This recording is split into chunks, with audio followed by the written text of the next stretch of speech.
Dying Light 2 is a very deep game, a game that requires multiple playthroughs of multiple hours per playthrough, story decisions and quests you may have missed or were locked out of due to either rushing through the story or siding with the opposing faction. Either case, the early hours of the game can be quite daunting, from acquiring inhibitors, what skills to level up, what activities to go after. There's a lot of things pulling your attention in many different directions, so what I'm going to do in this video is give some advice and general tips on what to prioritize, things to do early game that will reduce backtracking, scavenging, or even getting lost. This video is meant for both beginners to Dying Light 2, as well as someone who just started up a new game save. Now, the trick here is to find skills that synergize with each other and knowing what your playstyle is. Obviously, if you're new to the game, you still don't know what your playstyle is. More often than not, you're most likely going to be prioritizing parkour over combat, which is good because that's pretty much how I play, which in turn would make skill suggestions much easier because there is some flexibility here based off of someone's playstyle. You might prefer some skills over others, so take all this as suggestions. But as soon as you complete the prologue and Villador is completely open to you, the first thing you want to do is stick to the rooftops. Try to build up as much XP as you can with your parkour. As you're moving across the rooftops, there's some things you want to keep an eye out for. The first are Rooftop Groves. These are little areas scattered around the map where you can find UV mushrooms, ingredients to craft medicine, to heal yourself, and even a weapon. I'll save time,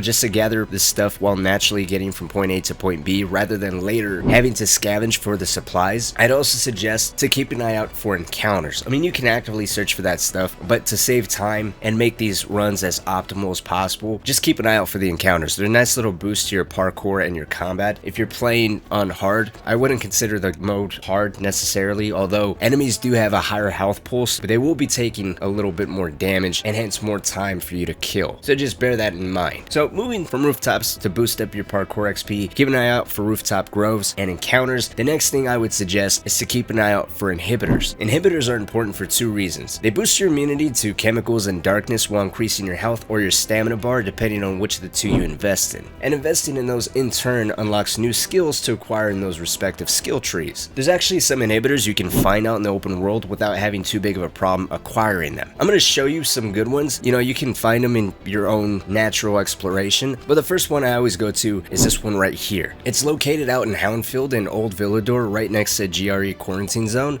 and the beauty of it is it's actually a night runner safe zone. But to make it easier, you're going to run inside the building, run over to the safe. The code is 101. It never changes. You're going to move the plywood, turn on the power, and not only did you just acquire an inhibitor, but now you have a safe zone active, which just gave you a nice little boost to your parkour. The next one is still out in Houndfield. It's just a little north of here. It's located inside a military crate. I don't know if that's what you really want to call this, but you're just going to drop in from the roof, and there's one inhibitor here. There's also another night runner safe zone on the rooftop right above this military crate, so I would suggest just activating that as well for, again, a nice little parkour boost. So that's two inhibitors right there. The next one is located in the district next door in Trinity. It's right next to a windmill. You can enter from the bottom floor, or even there's a window on the roof, but if you enter from the bottom floor, you just want to run all the way to the top via the staircase, and you're just going to open up the GRE container right here. There's two inhibitors in here, so right now you should be able to level yourself up at least once. Still in the district of Trinity, if you head a little north from here, there's another GRE container with two more inhibitors. It's in a dark zone. I go in it during the day. This is on hard, by the way. This game's not that hard on hard, but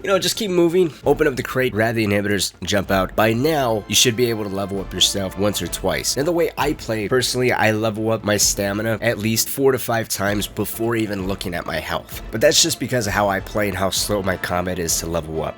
By the time I've gotten 2 to 3 parkour skill points, I'm barely getting 1 to 2 combat points. So it's completely up to you, your playstyle, and of course your personal progression. But personally, I always go stamina first, since it affects it both fighting and parkour. It just makes my experience so much smoother. Now, last tips for inhibitors. When you hit level 2, levels are based off parkour and combat points spent, just so you know. That's when you should take out your first GRE quarantine hospital. I suggest doing the one in Horseshoe District for less resistance. Of course, you want to take out GRE quarantine zones at night. It'll just make everything so much easier. Completing this will snag you some nice loot, great combat experience by doing takedowns, plus 4 inhibitors, and double the XP for everything if you have the Ultimate Edition and use the Night Runner potion, which doubles all your experience at night. From there, I then suggest taking out the GRE anomaly here that's on the border of Trinity and the Horseshoe districts, which would give you another 2 inhibitors. There's also a building next door to this anomaly that'll give you an additional 2 inhibitors. You just gotta climb up into the attic, which is done by jumping up on top of this dresser, and just the last 3 activities alone would net you a total of 8 inhibitors, allowing you to upgrade yourself twice. And that's the order I would recommend doing them in, especially on hard, because the Revenant can be a little bit of a bitch. I tried to take it out first before the quarantine zone, and my stamina was just not being able to keep up, and my health was too low. So I would suggest Hospital, Revenant, and then the inhibitors next door to the Revenant. But finally, let's talk about skills. Like I said at the beginning of the video, the key here are to find skills that synergize with each other. Now, because we are in Old Villador, there aren't buildings that are too high. If you land on cars or garbage bags, that'll break your fall instantly. You don't have to worry about any type of fall damage. And since none of the buildings are incredibly high, if you're aiming for cars or aiming for trash bags, there's no reason to invest in active landing. So I always go firm grip. It just makes the climbing a little bit smoother. On the other hand, when it comes to combat, I always go air kick first for 2 main reasons. It's perfect for parkour and it's perfect for combat. When it comes to parkour, as shown at the beginning of the video, does not matter how high you are, it will break your fall if you kick something into oblivion. It could be an infected, it can be a human AI, a random bandit, peacekeeper, survivor, doesn't matter. If you can kick it, that will break your fall, which helps negate the reason of even investing in active landing this early. It also helps out in combat, and since you already invested in Volt Kick, the early game you can already synergize the combat moves. You know, right here, I'm using air kick to stun the infected, and then I use Volt Kick to basically vault over them, drop kick another infected, or even find anything you can vault off of and Volt Kick. Now, it's important to keep in mind that inhibitors boost your health or your stamina every 20 points per upgrade. So you might want to take note of that when you're going after a new set of skills that may be locked behind a certain health or stamina requirement. But in my playstyle, I found myself going for firm grip first, and then saving up my points to go after dart and then enemy jump.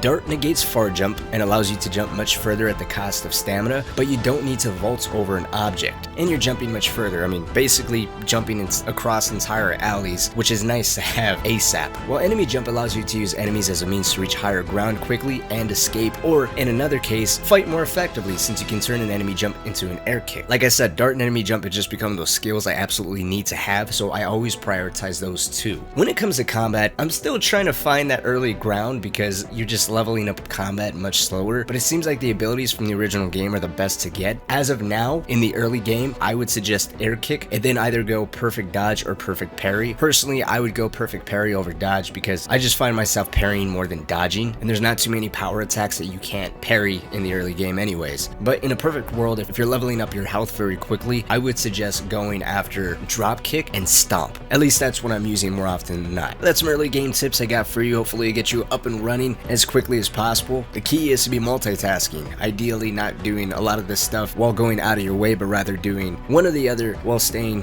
focused on the main objectives at hand. Let me know what you guys think down in the comments section. If you guys have any other input you want to add, feel free to share that stuff down below. I'm always reading comments, try to respond to as many as I possibly can. If you're not subscribed, maybe consider hitting that subscribe button. I got some more guides coming through the pipeline, as well as some other interesting concepts, like taking a look at Dying Light's music and comparing that to Doom's music, and how they're completely different games, but the music still complements what they're trying to achieve. Extremely excited for that. Special shout out to my patrons, like always. This stuff isn't possible without them. Woodcrafted Essentials, DJ Steph, and of course Grim Reaper. If you guys want early content, feel free to take a look at the Patreon. But until next time, I will see y'all later.